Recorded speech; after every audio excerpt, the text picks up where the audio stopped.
G'day guys and welcome, my name is Michael and I am the DeadAussieGamer, here to share with you my tips, tricks, ideas and strategies for playing and running tabletop role-playing games. Now, today we are going to be talking about Mischief. That's right, we're going to be talking about mischievous characters, puckish characters, whimsical characters who get themselves and those around them into a bunch of trouble. Why am I doing this video? Well, I am currently dealing with a mischievous character on one of my tables, on my Saturday table, to be precise. If you are watching, you know who you are. But you know, it got me thinking. I've done evil characters, I've done anti-hero characters, but I've never really talked about mischievous characters. What does it mean to be a mischievous character? How can we play it? What are the challenges that you will face and how do we overcome them? We're going to be talking about that today. So if you are looking at playing an immature, a mischievous, or a, let's say a prankster type character, then this is the video for you. All right. First and foremost, what makes mischievous characters so appealing? Now, there are many different ways to establish a bond in a relationship. Some people bond over shared experiences. Other people bond over shared dislikes and things. There are a number of different relationships you can have at a table between the different played characters, as well as the different players. One of which is Schadenfreude. Schadenfreude is, of course, the German word for enjoying the suffering of others, and mischievous characters thrive on that. Traditionally, mischievous characters will attempt to, through pranks or acts of whimsy, cause trouble for those around them in order to try and strengthen their bond. They have an enjoyment in it, and they hope that those around them will share in that enjoyment as well.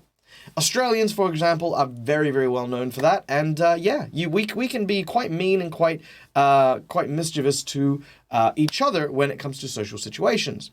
But that comes with a predefined understanding of how that relationship works. At a game table, we might not have that. So I guess one of the first things I have to say about this is, if you're playing a puckish character, ask the other players at the table, hey, I'm thinking of playing a mischievous character. Do you mind if I play pranks on your character? How would that affect your roleplay? How does that affect how you imagine your character?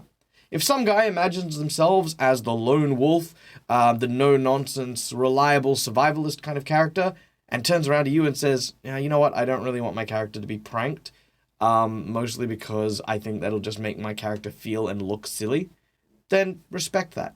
Take that moment to go, okay, maybe I can prank someone else. If no one in your group wishes to be pranked, then again, respect that and turn that outward. Make sure that your mischief goes away from the group, that you are pranking NPCs, that you're kind of doing little things here and there to those around the group rather than towards it. I tell the rogues the same thing as well. Don't steal from the group unless the player is okay with that. Other than that, throw it out outside the group. Now, there are different levels of pranking, right? There is stuff which I say has no consequence. These are just little things that are just there to annoy. There is then the ones that put the group in danger or put a person in danger. There are then those who put the quest in danger. Now, if you are down the bottom where nothing is really being affected too much, then you're in a safe space. You're not going to annoy too many people, and, you know, it's going to just be kind of considered a off-the-cuff prank. Anything that goes wrong will be forgiven, and these are the best kind of pranks you can pull. When you start to put people at risk, that's when things start changing. I know that if I were playing a game where I spent a lot of time and effort building my character, role-playing him, I definitely don't want my character's life to be put in jeopardy because someone's pulling a prank or trying to get a rise or trying to annoy someone. And that's something, as a mischievous character, we need to respect. If you put yourself in danger, I find that that's a safe place to be with those type of pranks. Pretending like you're about to jump off a bridge.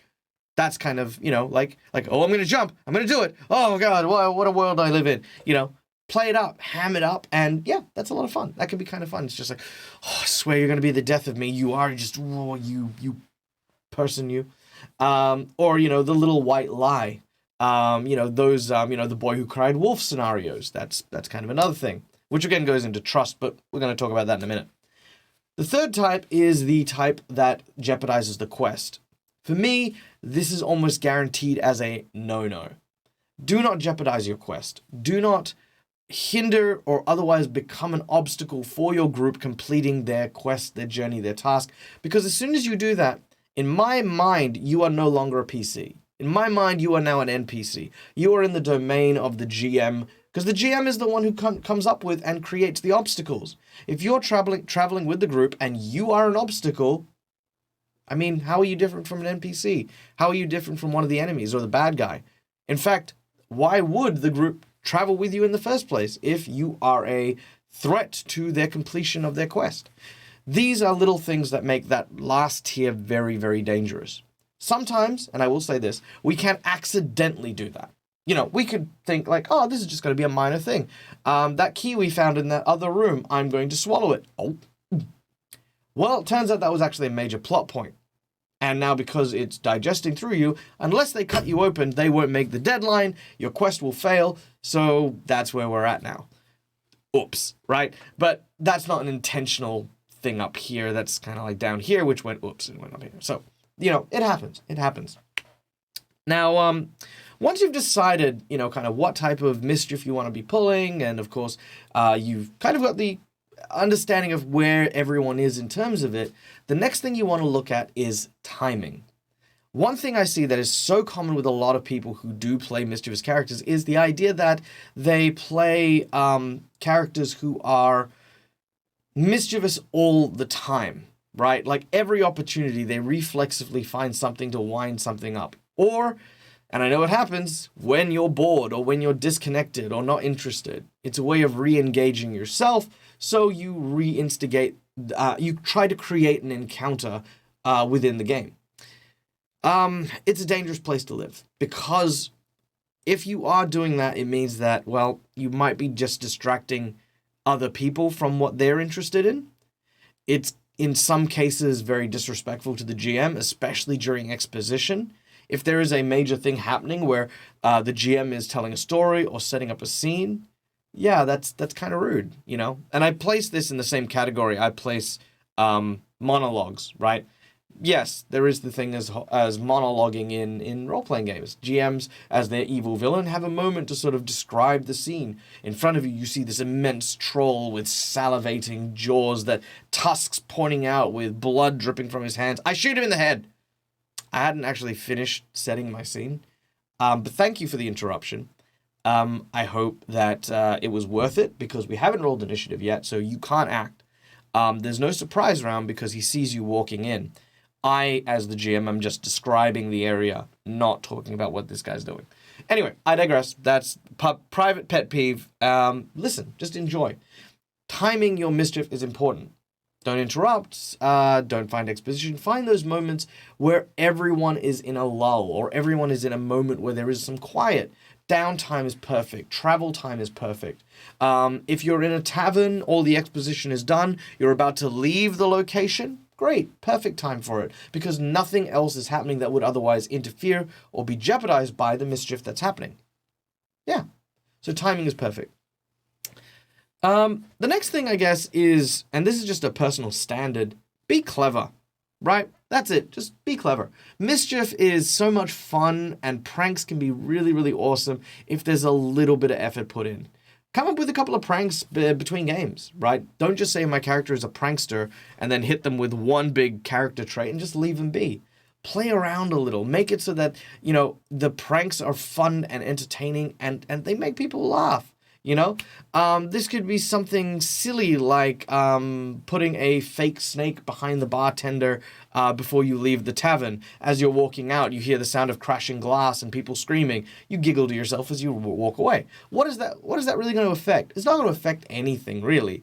It's just a little bit of mischief, causes a bit of chaos, doesn't put anyone in danger, but it's fun, you know? And that's kind of where your characters want to be. Now, there is an exception to this, and that is the evil mischievous character. Now, if you are playing this very dreadful combination of being both evil and being a trickster, be 100% sure that your GM is okay with it. And here's why. Playing an evil character in and of itself is tricky. It is tough. It has a whole bunch of caveats that you need to follow in order to make sure that yourself, the players, and the GM are having a good time. If you are also someone who is doing evil at the same time as doing mischief, you are likely to pull out pranks that are going to cause lethal or fatal results. It is important that you communicate with that with your GM, because if you are playing in a heroic campaign and that type of character is no longer appropriate, that's something you just need to consider. You know, there is no way to play a mischievous evil character that isn't going to get someone hurt, that isn't going to get someone killed.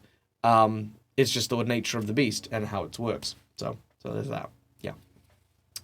Also, Schadenfreude. Let's go back to this. Trust is an important part of any good gaming group, right? Trust with your players, trust with your characters. Mischief jeopardizes trust. It puts it on that limb and tests the strength. Think of it like that. There is a branch between you and each of the players, and every time you play a prank on one of these players, you bend that branch just a little, both weakening it and strengthening it by testing to see, is it strong enough to last through this? At some point or another, that branch may break. So the more frequently you do it, the more aggressively you bend that reed, right? The more likely it is to break. And once it's broken, you then need to be prepared to start rebuilding that branch. If you've broken all the branches, or at least if you've broken the majority of the branches between yourself or your character and the other members of the table, that is when this character retires. Flat out. Because the characters can't be trusted. The character cannot be relied on, and there is almost no reason for the other players to be continuing with this person. So always be aware of this branch rule. Always be aware of it. Always understand what your relationship is. And as long as you keep those things in mind, you will never go over the line. You will never play pranks that aren't going to be in good taste, and you're going to have an absolutely baller time. So thank you so much, guys, for listening. I hope you enjoyed this video. If you did, please hit that like button, hit the subscribe button, bang on that bell if you want to be notified anytime my channel goes live with some new advice. Also, if you want to, head on over to DeadAussieGamer Live, where you can go and watch me put a lot of these into practice on various tables, both professional and my Patreon ones, and go check out all the other links below. I play a lot on Twitch. I do a whole bunch of really cool stuff with a bunch of people online, so all links and stuff below. Go have a look. If you know any other videos, by the way, that talk about how to manage mischievous characters, leave the link in the comments. Let me know, because I'd love to read more about it. I think it's something that is that's talked about very little, so I'd love to know more. Thank you so much. Until next time, guys, as always, from me to you, game hard or die trying. Good night, everybody.